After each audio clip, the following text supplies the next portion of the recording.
A mensagem da Páscoa, queridos, ela existe e isso possibilitou o cristianismo de ter o poder que tem, de ter a alegria que tem, de ter o poder transformador que carrega.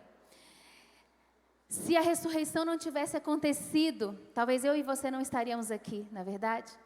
Tudo teria acabado naquela sexta-feira tão trágica, tudo teria acabado num sábado de silêncio absoluto, mas não acabou. O domingo chegou e Jesus ressuscitou, e é por isso que nós estamos aqui hoje, falando de um Deus vivo e não de um Deus morto. Mas eu gostaria, nem precisaria falar nada diante de tudo que nós recebemos aqui, que bênção essa palavra, essa apresentação, essa mensagem aqui transmitida a cada um de nós. Não precisaria nem seguir aqui, nem continuar, mas eu queria continuar. Eu li um texto aqui quando eu subi, que fala do grande momento, quando aquelas mulheres foram até aquele túmulo e não encontraram mais Jesus lá. Essa é a mensagem da Páscoa. Essa é a mensagem poderosa, de poder, de ressurreição, do Evangelho de Jesus Cristo.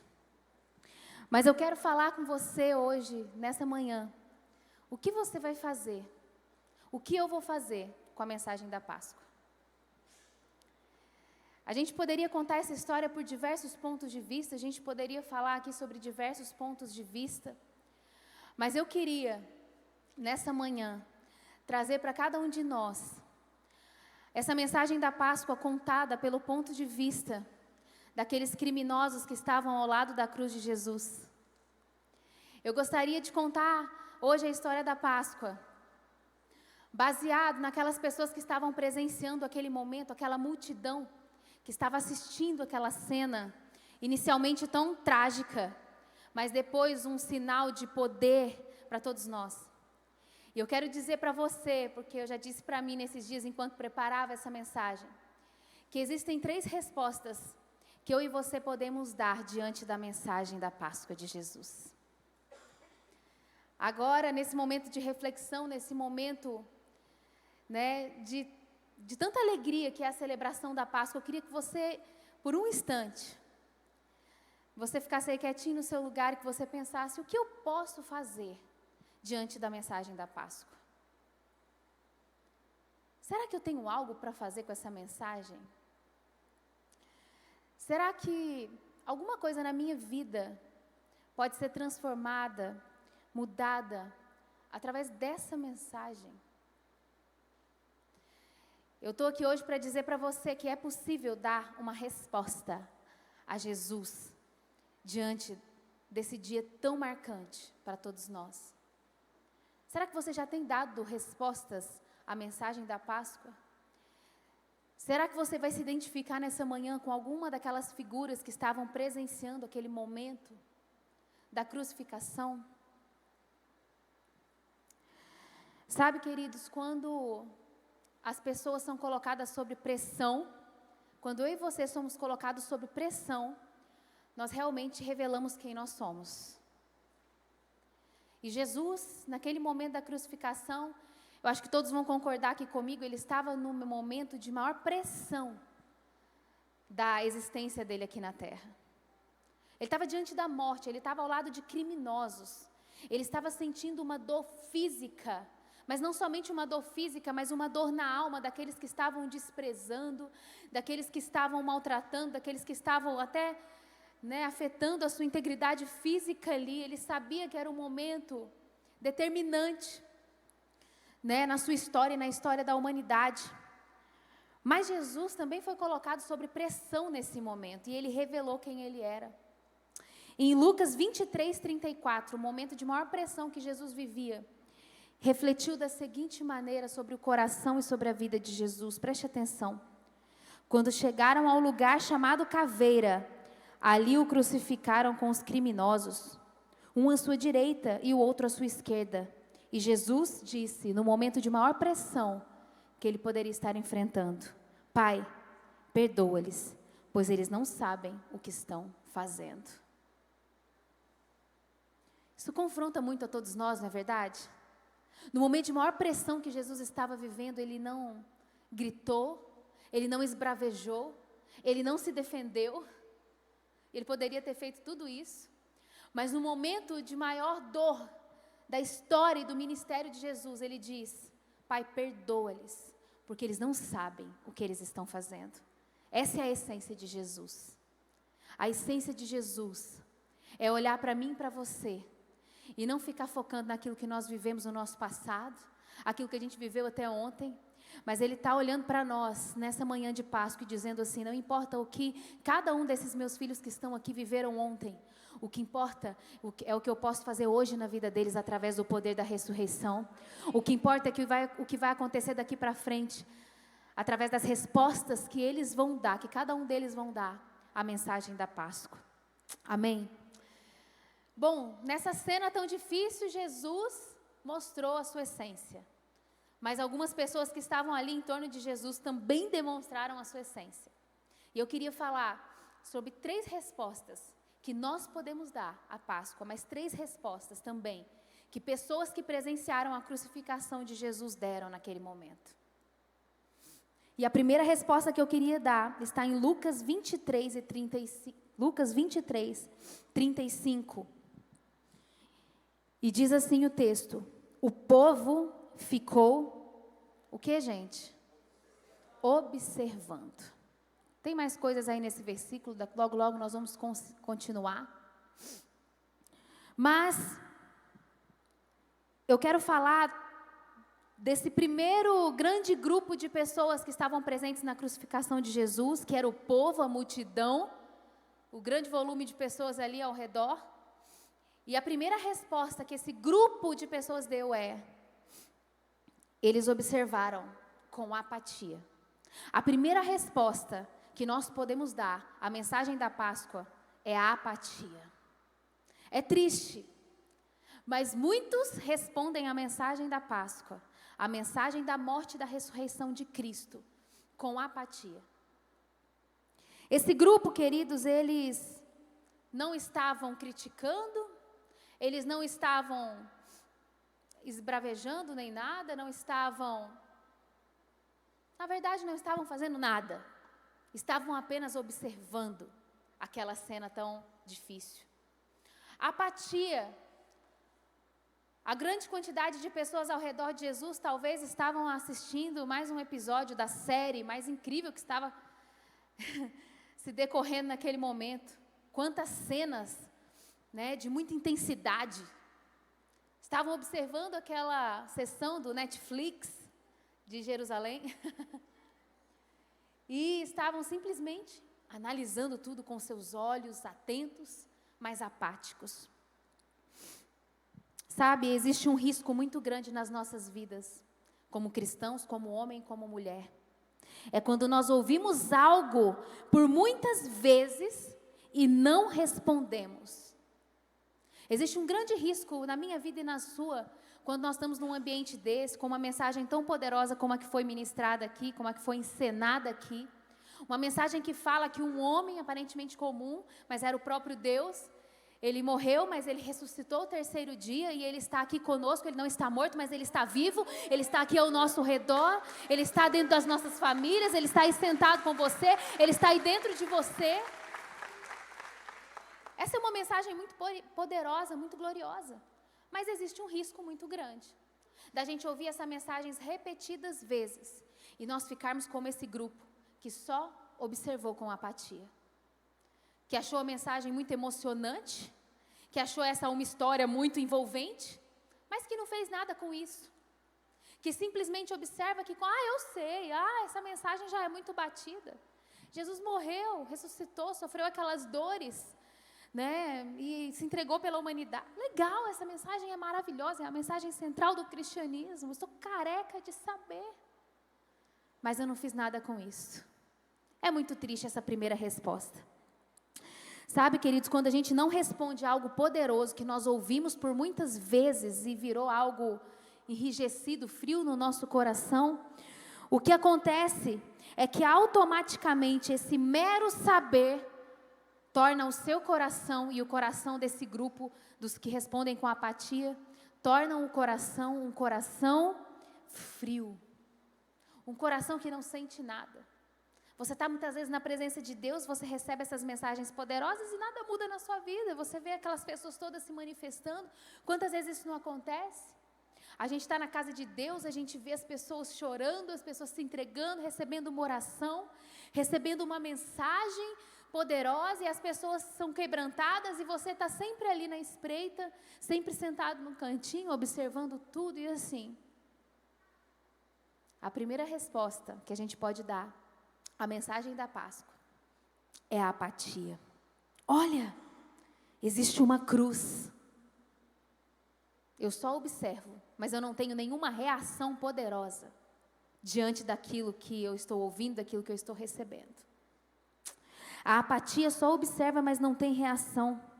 É completamente possível que você ouça a história mais poderosa da humanidade, que tem poder para transformar a sua vida e a minha vida, e absolutamente nada mudar. Muita gente não entende isso. Ah, não, já fui muito tempo, já ouvi muita coisa, já fui em muita célula, já fui em muito teatro, já vi muita pregação. Você repete tudo isso para mim, não. Ouviu demais, mas não reagiu e nada mudou. Nunca mais diga assim, não muda nada não, muda nada não, a pessoa vai na igreja, a pessoa está ali, mas nada aconteceu na vida dela, porque isso é possível, é só responder com apatia. É só responder com apatia que nada vai mudar. Eu comecei com um grupo, talvez um dos mais tristes que tem, né? A resposta da Páscoa. E a Bíblia fala dessa multidão, ou seja, eram muitas pessoas que estavam nessa posição. Essa é a primeira resposta, mas eu quero falar também da segunda resposta que nós podemos dar à mensagem da Páscoa. E essa resposta está lá em Lucas 23, a partir do versículo 35 até o 39. Gostaria que você lesse juntamente comigo aí, os telões estão projetados aí, você pode acompanhar na sua Bíblia também. Diz assim: o povo ficou observando e as autoridades o ridicularizavam. Salvou os outros, diziam, salve-se a si mesmo, se é o Cristo de Deus, o escolhido. Os soldados, aproximando-se, também zombavam dele, oferecendo-lhe vinagre. Diziam, se você é o rei dos judeus, salve-se a si mesmo. Havia uma inscrição acima dele que dizia, este é o rei dos judeus. Um dos criminosos que ali estavam dependurados lançava-lhes insultos. Você não é o Cristo? Salve-se a si mesmo e a nós. Essa é a segunda resposta que nós podemos dar à mensagem da cruz, à mensagem da Páscoa. E a resposta é se levantar em oposição. Se levantar em oposição. Essa semana eu não cheguei a ler o artigo, mas eu só vi um trecho que dizia assim: Judas não traiu Jesus, Jesus é que traiu Judas. Eu nem me dei o trabalho de ler esse artigo, gente. Mas muitos reagem com oposição à mensagem da cruz, não é verdade? Muitos. E ainda mais num momento como esse, é um momento que, se você voltar ali, tentar entrar nessa história, entre nessa história e pense. Jesus tinha vivido uma história até então, um ministério até então, andava acompanhado dos discípulos que afirmavam que ele era o Cristo, ele dizia que ele era o Cristo e de repente o Cristo está crucificado do lado de criminosos. Gente, era um negócio que em qualquer pessoa que oscila emocionalmente ou oscila nas suas convicções, ela poderia claramente dizer, está tudo acabado. Acabou. Aquilo que eu acreditava, eu não posso acreditar mais, isso não passou de uma fábula, muitos pensavam. Mas sabe o que é triste? Que nos momentos difíceis, nos momentos de luta, muitos se levantam em oposição, apesar de a gente achar tão difícil essa mensagem, esse criminoso, e alguns soldados ali falando, você não é o Cristo? Salve-se a si mesmo, sai dessa cruz, me tira também daqui, já que você é o Filho de Deus, você pode sair daqui e aparecer aonde você quiser agora, você está ensanguentado, você está sofrendo, você está sentindo dores terríveis, você não é o Cristo. Saia dessa posição e mostre que você é Deus. Sabe, queridos, a oposição, ela fala assim, ó, prova. Você é Deus? Prova. Prova que você é Deus. Você é Deus? Muda então minha situação agora, Senhor. Eu não sei porque eu estou vivendo isso. Muda agora a minha situação. E aí eu vou acreditar que você é Deus. Por que o Senhor está permitindo eu viver essa luta, essa enfermidade, essa situação na minha família, essa situação no meu casamento? Você não é Deus? Prova agora e muda isso. Prova agora. A segunda resposta que um dos criminosos deram, né, e aqueles soldados prova que você é Deus. Se você me tirar das minhas circunstâncias, aí sim eu acredito. Se você me tirar dessa situação difícil, aí sim eu vou ver que você é Deus. Se você me ajudar a ganhar na loteria, aí o Senhor é Deus. Misericórdia, né, gente? Se você me curar, aí sim eu vou acreditar que você é Deus. Será que alguns de nós, em algum momento difícil na nossa vida, a gente já respondeu assim a Jesus? Prova. Você é Deus? Prova. Me tira desse lugar. Você é Deus? Eu estou sofrendo. Você não é Deus nada. Eu não acredito que você é Deus, porque se você fosse Deus, você não ia permitir o sofrimento. Se você fosse Deus, você não ia permitir a dor. Se você fosse Deus, você não ia permitir essa situação terrível na minha casa, na minha vida, na minha história. Eu não acredito, enquanto você não provar. Deixa eu falar algo para mim, para você, para todos nós aqui nessa manhã, queridos. Deus não precisa provar nada para ninguém. Ele não precisa provar para mim e para você que Ele é Deus. Ele não precisa provar que Ele é o dono do universo, que Ele é o autor das nossas histórias. Ele não precisa provar. Ele criou a humanidade. Existe uma diferença muito grande entre nós pedirmos a Deus para provar, ou com o coração quebrantado, às vezes precisando de uma resposta, você fala assim: Senhor, me mostra o caminho, o Senhor é Deus, revela-te a mim. Talvez você pode estar aqui assim, nesse dia hoje, né, nessa manhã. Olha, eu não sei nem porque eu vim parar aqui, eu não sei nem porque eu estou numa igreja, num dia de Páscoa, porque eu nunca concebeu de eu estar aqui, eu nunca tive um encontro verdadeiro com Jesus, eu nunca vi Jesus face a face, eu nunca encontrei com esse Deus. Mas, Senhor, eu dei um passo. Se o Senhor existe, revela-te a mim, com o coração quebrantado, com o coração desejoso de viver algo diferente em Deus. Eu queria te encorajar, se você chegou aqui desse jeito, você não é desse grupo não, você pode olhar para o Senhor hoje e falar: Senhor, eu queria tanto sentir o que eu vejo algumas pessoas sentindo, eu queria tanto ter um encontro que eu vejo outras pessoas tendo, eu queria tanto que o Senhor entrasse na minha história, na minha vida hoje, nesse dia, mas eu não consigo ainda sentir o que muitas pessoas sentem. Você pode falar isso com Deus, com o coração certo, mas esse grupo é diferente. Esse grupo é diferente. E sabe, tem um texto que me marca muito, que está lá em João 20, 29. João 20, 29, Jesus, em certo momento, ele vira para os seus discípulos, e um dos seus discípulos dizia assim: eu quero que o Senhor prove, me mostre a marca nas suas mãos, eu quero saber que o Senhor é Jesus, porque só assim eu vou acreditar. E aí Jesus responde dessa maneira: então Jesus lhe disse: porque me viu, você creu? Felizes os que não viram e creram. Você creu porque você me viu? Você creu porque tem alguma coisa bonita acontecendo na sua vida e na sua história? Você creu porque tudo saiu conforme você planejou?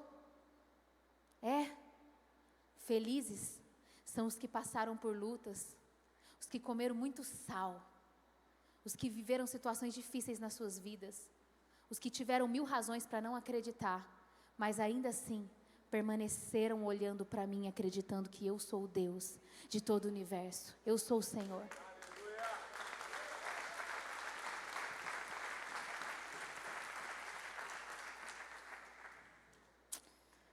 Mas esse criminoso que estava de um dos lados de Jesus,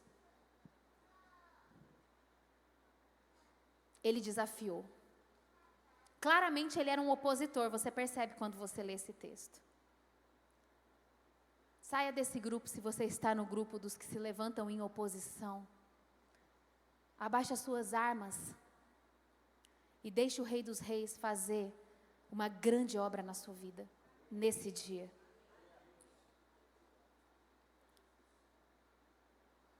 Amém? Primeiro grupo é os que são apáticos. Primeiro grupo é os que observam somente com apatia. O segundo grupo é os que se levantam em oposição. E o terceiro e último grupo que eu queria ler lá no texto, no mesmo texto, a partir do versículo 40. A partir do versículo 40. Lucas 23, 40. Diz assim: mas o outro criminoso o repreendeu, dizendo, olha que resposta poderosa, gente. Você não teme a Deus, nem estando sobre a mesma sentença? Nós estamos sendo punidos com justiça, porque nós estamos recebendo o que os nossos atos merecem. Mas este homem não cometeu nenhum mal. Então ele disse, Jesus, lembra-te de mim quando entrares no teu reino. Essa é a terceira resposta que eu e você podemos dar diante da mensagem da Páscoa, diante da mensagem de Jesus. A resposta dos que se rendem à verdade. A resposta dos que se rendem à verdade. Sabe, queridos, o que esse homem fez naquele ambiente foi um escândalo, porque a grande maioria estava contra Jesus. A grande maioria estava com medo. A palavra de Deus diz que enquanto o Senhor estava ceando ali com seus discípulos, ele vira e ele fala, olha, um de vocês me trairá. E ele vira para Pedro e fala, Pedro, antes do galo, quando o galo cantar, pela terceira vez, você me trairá. E a palavra de Deus fala que Pedro, ele estava ali quando ele foi desafiado. Quando aquelas pessoas falaram, você não é do grupo daquele ali que morreu? A palavra de Deus diz que Pedro não aguentou a pressão daquele momento e falou, não, eu não conheço eles. E quando o galo cantou pela terceira vez e Pedro negou novamente a Jesus, ele caiu em profunda tristeza, porque Jesus sabia que muitos não aguentariam a pressão. Os discípulos não aguentaram a pressão. Um dos criminosos se levantaram para se opor. Todos aqueles soldados estavam se levantando contra Jesus, mas um criminoso, uma pessoa aparentemente humanamente suja, que estava ali, num dos lados de Jesus, ele desafiou toda aquela estrutura, e ele confrontou aquele outro criminoso, e ele ainda olhou para Jesus e disse assim, lembra-te de mim, quando entrares no meu reino. Você consegue entender o coração desse homem, o poder que estava atuando ali naquele momento, de um homem que não tinha muitas coisas bonitas sobre o seu passado para contar. Mas contra toda esperança, em esperança ele criou. Esse homem que está sendo envergonhado, ele é o Deus, ele é o Senhor. E eu preciso de um Senhor para a minha vida, ainda que eu esteja no último suspiro. Eu preciso de um Salvador. Queridos, o que esse homem fez foi um escândalo. Ele foi contra toda a atmosfera que estava ao redor dele. Deixa eu dizer alguma coisa. Na cruz estava escrito todos os crimes que aquele homem tinha cometido. Coisas pesadas, coisas difíceis. Naquela cruz estava ali descrito coisas difíceis que talvez o faria o último merecedor da salvação. Mas sabe, naquela cruz também estava implícito aquilo que aquele homem nunca tinha feito. Aquele homem, ele nunca tinha lido a Bíblia. Aquele homem, ele não conhecia a doutrina da santificação. Aquele homem nunca tinha orado. Aquele homem nunca tinha tido um encontro com Deus. Aquele homem não conhecia a salvação. Estava muito claro o que ele tinha feito, mas para nós também fica muito claro o que ele nunca fez. Mas mesmo sendo uma pessoa desconhecedora da palavra, uma pessoa desconhecedora das doutrinas de salvação, na sua simplicidade, com seu coração cheio de fé, ele olhou para Jesus e pediu: Senhor, se lembra de mim, e ainda repreendeu. Eu quero falar para você 4 coisas que quem dá essa última resposta a Jesus, ela percebe. E esse homem, ele tinha 4 coisas que ele percebeu através dessa fala que nós acabamos de ler. A primeira coisa que ele sabia, apesar de não saber muita coisa, ele entendeu que sua vida não era somente para esta terra.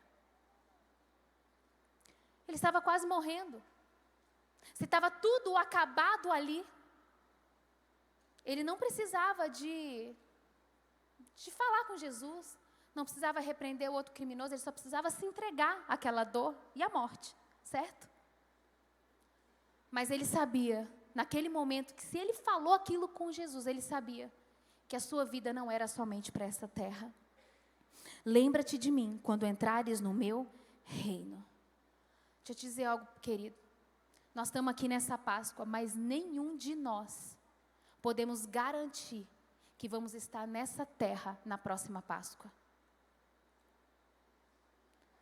Por mais que você cuide da sua saúde, por mais que você e nem eu, nenhum de nós pode garantir que nós vamos estar aqui na próxima Páscoa.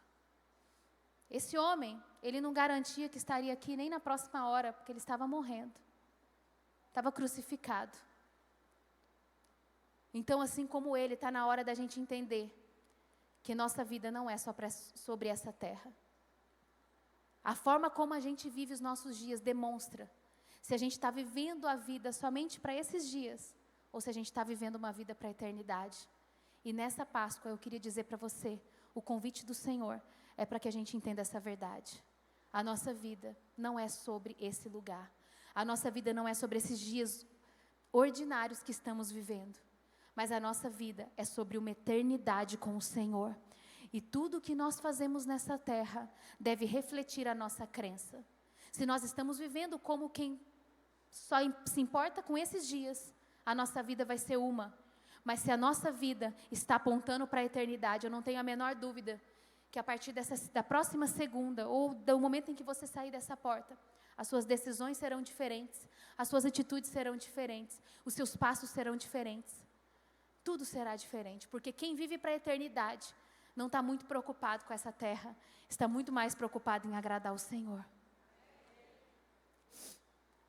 Ele entendeu que a sua vida não era somente para essa terra. Essa é a primeira coisa que esse homem entendeu.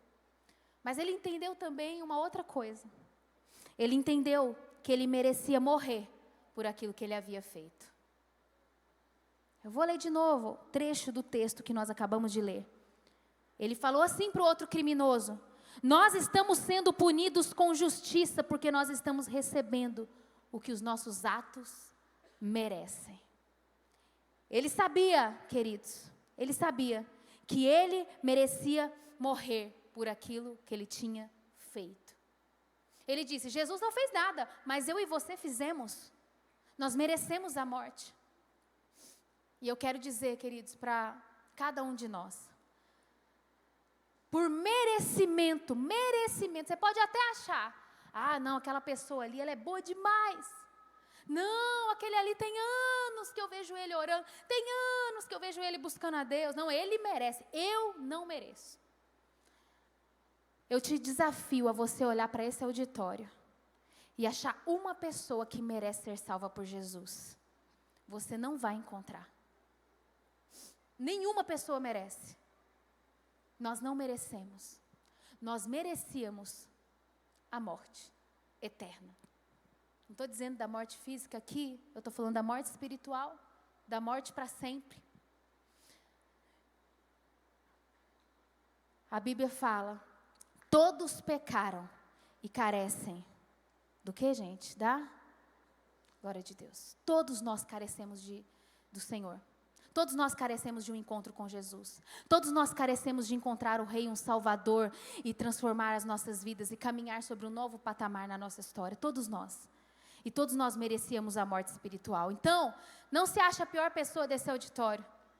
Não se ache que você chegou aqui agora, ou há uma semana, ou há um mês, você é menos merecedor de alguma coisa. O Senhor olha para você nessa manhã e diz: você, através do meu sacrifício na cruz, está totalmente, nesse momento, diante de uma possibilidade de vida eterna. Por que eu disse possibilidade? Porque o Senhor, Ele não assalta os nossos corações. Ele não arromba a porta do nosso coração e da nossa vida. Ele nos permite tomar decisões. E eu estou falando aqui de salvação, mas eu estou falando aqui de muitas coisas que você precisa viver, e talvez essa Páscoa vai ser um divisor de águas na sua vida e na sua história. O Senhor, Ele nos deixa escolher. E eu sei que muitos de nós estamos sob importantes decisões a tomar nas nossas vidas.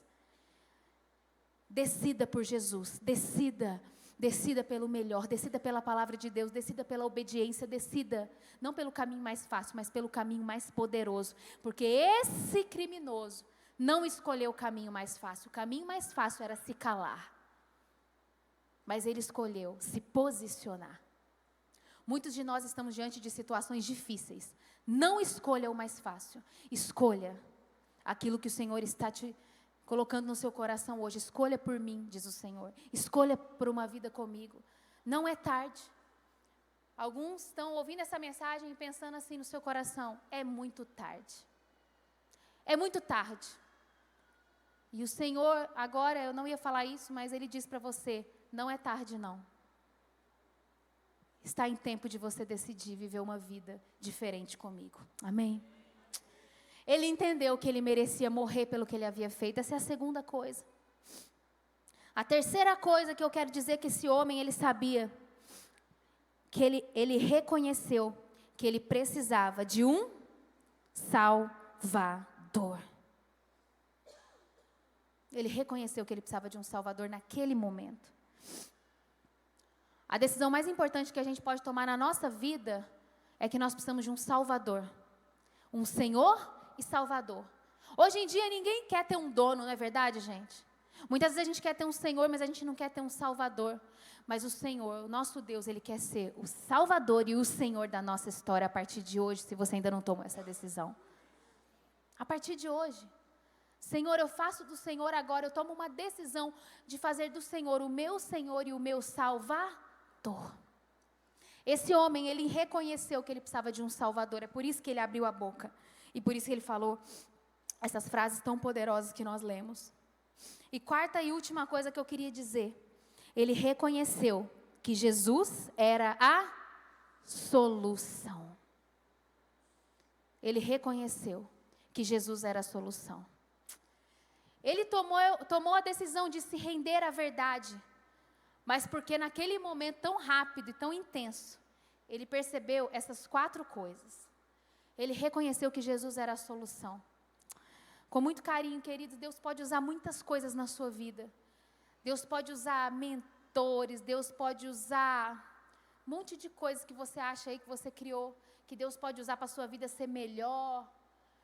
Mas eu quero te dizer, só Jesus é a solução para a nossa vida, para a nossa eternidade, para a nossa família, para as nossas situações, independente se sejam situações de saúde, de finanças, de qualquer coisa, mas principalmente para a eternidade. Ele é a solução para todas as coisas na nossa vida.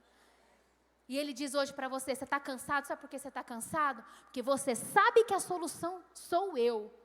Mas você está perambulando, caçando solução em outros lugares, em outras situações.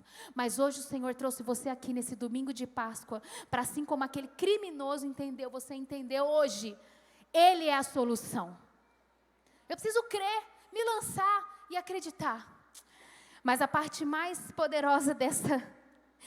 E muita gente talvez não concordaria com a resposta de Jesus, mas eu quero ler juntamente com você o que Jesus lhe respondeu no versículo 43. Olha o que Jesus disse no versículo 43. Jesus lhe respondeu: em verdade eu te digo que hoje mesmo você vai estar comigo no paraíso. Peraí, esse homem não fez nada para merecer. Queridos, preste atenção. Eu creio que Jesus, ele passava um raio-x no coração daquele homem. Não quer dizer que nós podemos ficar adiando a decisão por Cristo, que no último momento da nossa vida, Deus vai dizer sim, porque Ele conhece o nosso coração, a nossa vida e as oportunidades que nós já tivemos na história. E essa, hoje, é uma oportunidade que eu e você estamos tendo de dizer sim para Jesus. Hoje é uma oportunidade. Mas talvez esse criminoso nunca tivesse tido, e essa foi a primeira e única oportunidade que ele aceitou, que ele recebeu. Estou aqui falando de algo implícito, mas eu creio que é algo mais ou menos por aí, porque aquele homem, pelo seu histórico, ele estava numa perdição, numa vida terrível. Mas ele aproveitou a oportunidade que ele teve. Eu quero dizer hoje para você, se você ainda não entendeu, quero ser clara em único e perfeito tom. O Senhor está te dando uma oportunidade hoje pela manhã, nessa Páscoa, de ter a sua história transformada. Hoje, nessa Páscoa, Ele te trouxe aqui, você está aqui para ter a sua história transformada. Olha aqui, eu me entrego o máximo de mim que eu posso, para o máximo de você que eu entendo. Você só vai poder se entregar para Jesus à medida que você entender o que Ele fez na cruz por você. À medida que você entender que Ele é tudo isso que esse homem entendeu. À medida que você entende tudo isso, não vai te restar dúvidas que você deve se entregar a Ele. Amém? Que você deve se entregar para esse Senhor, para esse Jesus maravilhoso. Olha isso. João 1, 10 e 11, aquele que a palavra estava no mundo e o mundo foi feito por intermédio dele, mas o mundo não o reconheceu, veio para o que era seu, mas os seus não receberam. Contudo, aos que o receberam, aos que creram em seu nome, deu-lhes o direito de se tornarem filhos de Deus. Fique de pé no seu lugar nessa manhã. Eu queria orar com você e lembrar sobre as três respostas que nós podemos dar diante dessa mensagem, diante da mensagem mais poderosa que é a mensagem da Páscoa. Nós podemos responder com apatia. Legal, não foi bonito aquele culto, tem que ver as meninas dançando, coisa linda. Eu sei, nossa, a pastora chegou lá na frente, começou a contar uma história do criminoso, estava à direita, à esquerda, falou de saúde. Apatia. Pode ser uma resposta que nós vamos dar. Segunda resposta, pode ser que a gente vai permanecer na oposição. Prova, Senhor, porque eu estou sofrendo muito, meu coração está igual uma pedra. Se o Senhor é Deus, derrete essa pedra aqui, e faz eu acreditar agora. Segunda resposta é a oposição. Uma espada na direção de Jesus. Faz. Por que o Senhor fez minha história ser assim? Por que a minha vida precisou ser assim? Por que eu precisei chegar aqui? Prova que o Senhor é Deus, do contrário, eu estou fora. Segundo grupo. Mas o terceiro grupo, e eu creio que é o mais maravilhoso e que tem o desfecho mais sobrenatural, é quando nós nos rendemos à verdade e dizemos: Senhor, eu estou aqui. Ouça, querido, nós estamos dispostos a ser uma família espiritual para todos que estão aqui nessa manhã. Nós não somos perfeitos, a Light não é uma igreja perfeita, porque onde tem homens, é impossível que haja perfeição. Mas nós somos uma casa saudável, crescendo, buscando a Jesus, buscando nos tornarmos cada dia mais parecidos com o nosso Mestre, buscando cada dia mais fazer aquilo que Ele gosta, que Ele aprova que façamos. Nós queremos cada dia mais, ver as multidões chegando, dizendo sim para Cristo, porque a nossa vida não é para esta terra, nós trabalhamos todos os dias para ver o céu ser povoado e o inferno ser saqueado. Nós não suportamos ver o que o inimigo pode fazer na vida de uma família, de uma casa, de uma pessoa. Mas nós vibramos com o que Deus pode fazer numa história de alguém que resolve dizer sim. E eu quero orar com você nessa manhã. E diante de tudo isso que você viveu aqui, eu quero dar a oportunidade para todos nós escolher uma resposta nessa manhã. Todos nós podemos escolher uma resposta. E eu quero orar com você, porque o Espírito Santo coloca no meu coração que Ele trouxe pessoas aqui que precisam tomar uma decisão. Que Ele trouxe pessoas aqui que precisam ver mais do que um espetáculo, mas que precisam encontrar com aquele que nos criou, de ter um toque especial do Espírito Santo de Deus sobre as suas vidas. E eu quero, de alguma forma, te abençoar nesse dia, para que você possa tomar a decisão certa, queridos. Eu já vivi dias turbulentos, eu já vivi dias escuros, e às vezes ainda vivo. Mas em todos eles, eu tenho tentado olhar para o Senhor e ser do grupo que diz: Senhor, eu sei que eu mereci o pior, mas o Senhor está aqui por mim. E eu te peço, entra na minha história, transforma a minha vida. Eu te dou liberdade, Senhor, para atuar na minha vida. Mas acima da liberdade que eu te dou, eu abro o meu coração para fazer uma escolha pelo Senhor nessa manhã.